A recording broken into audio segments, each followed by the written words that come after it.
So welcome back then, you FM legends. Thanks for joining me again to take a look at another one of my tactics. And here it is. This is the 3-4-3 BBFM tactic. I've put quite a few out there. They will be added to the playlist that I've already got and the description to download it. So as you can see, the first team we're going to test this with is Atleti, and let's see how we've gone. So with Atleti, we have overthrown the powerhouses of Barcelona and Real Madrid. We've done really well because we've only lost 3 games all season, and that has come to a 3-0 loss away at Real, 3-2 loss to Bilbao, and a 1-0 loss to Cadiz.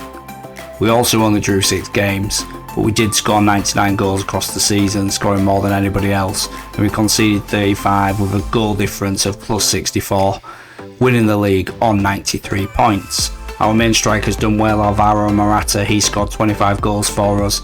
He's got the best out of Griezmann, who finished the average top rated player of the league, including with runner-up Memphis Depay.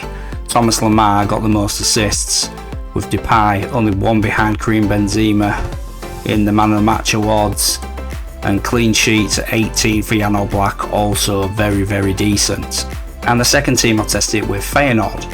Obviously it's always difficult to overthrow Ajax anyway, but I thought again, it's done well with Atleti, overthrew Real Madrid and Barcelona. Let's see how it gets on with Feyenoord. And it did the same for Feyenoord.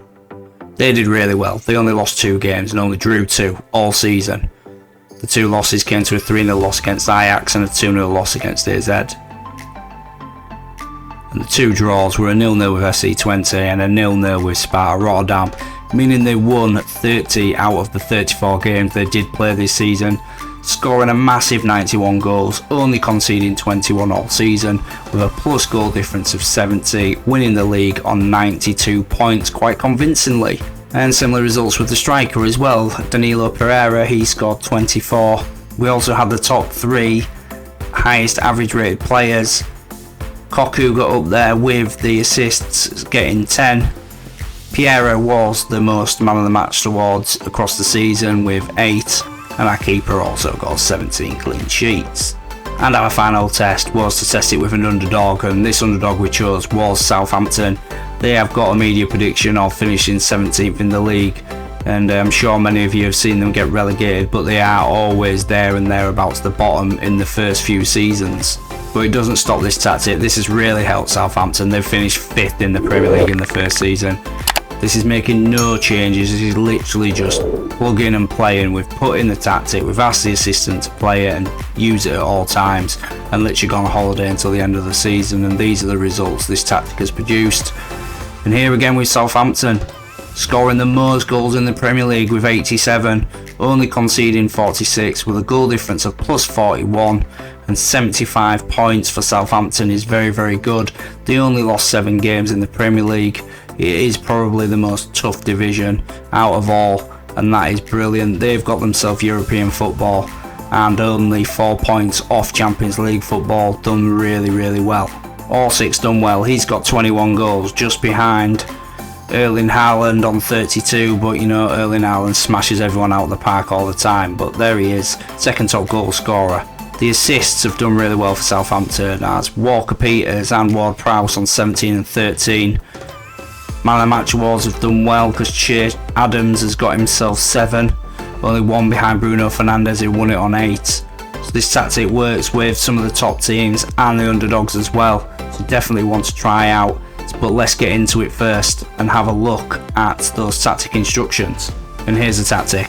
We're playing with a sweeper keeper, 3 ball playing centre backs, 2 complete wing backs on attack with Anchorman, a Secundo Volante on attack, a shadow striker on attack, with the 2 advanced forwards also leading the line as that top 3. We play with a positive mentality, and in possession we play fairly wide. We pass into space. We also attempt to play shorter passing with the highest amount of tempo possible, and we run at the defence, but in the final third we're asking them to deliver those low crosses. And in transition we are counter pressing, we're countering, we're distributing quickly from the goalkeeper, and we're also asking the goalkeeper to roll the ball out at all times. So out of possession we're playing with that high press of engagement, but we're playing with a standard defensive line. We're triggering that press as much as possible, and we're also preventing the short goalkeeper distribution, and our tackling button is being pressed to get stuck in. And let's have a quick look at those individual player instructions. The sweeper keeper has to take fewer risks and tackle harder. 2 wide, ball playing centre backs have dribble more, steer wider and tackle harder, and that is on both of them. And the middle one has dribble more and tackle harder. Complete wing backs have got tackle harder as well as the anchor man and the secundo volante. We have no instructions on the shadow striker, and the 2 advanced forwards have tackle harder on them as well. And that completes all of the instructions. The download is in the description. Thanks for watching everybody. You're all FM legends, and I'll see you in the next one.